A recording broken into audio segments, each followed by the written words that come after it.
sur TV Finance l'ouverture de la Bourse de Paris. On suit cela avec Rodolphe Vial, fondateur d'ABC Bourse. Bonjour Rodolphe. Bonjour. Alors après ce week-end d'élection de Joe Biden, est-ce qu'il faut s'attendre à un effet sur l'indice parisien aujourd'hui ?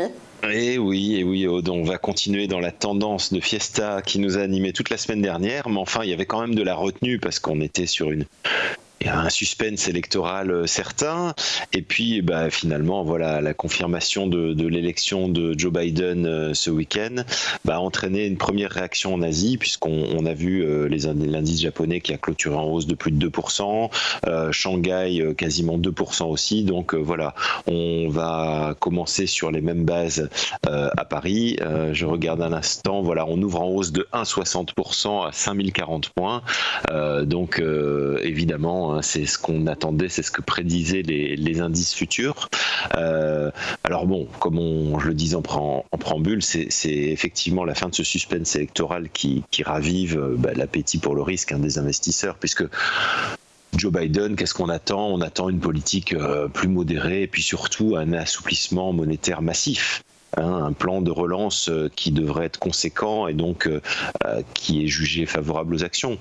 Dans le même temps, les investisseurs et notamment Wall Street sont assez rassurés par le fait que le Sénat devrait normalement rester républicain, ce qui va équilibrer les pouvoirs et surtout ce qui empêchera Biden de mettre le curseur un peu trop fortement sur des réformes fiscales et réglementaires qui sont généralement défavorables à Wall Street.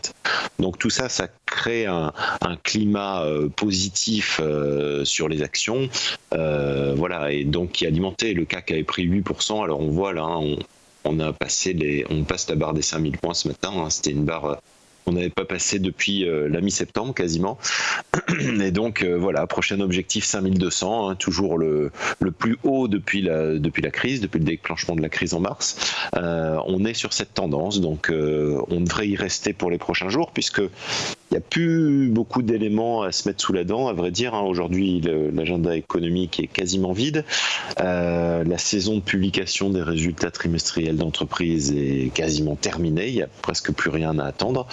Donc voilà, on va rester sur cette ambiance voilà, de fin de l'ère Trump et puis de saluer cette nouvelle ère qui s'ouvre aux États-Unis, même si je pense qu'on déchantera rapidement sur les accords internationaux Europe-États-Unis, mais voilà, en tout cas à court terme, tout le monde salue ce changement d'ambiance et cette détente sur les marchés. Les marchés en forme donc ce matin. Merci Rodolphe Vial, je rappelle que vous êtes fondateur de ABC Bourse.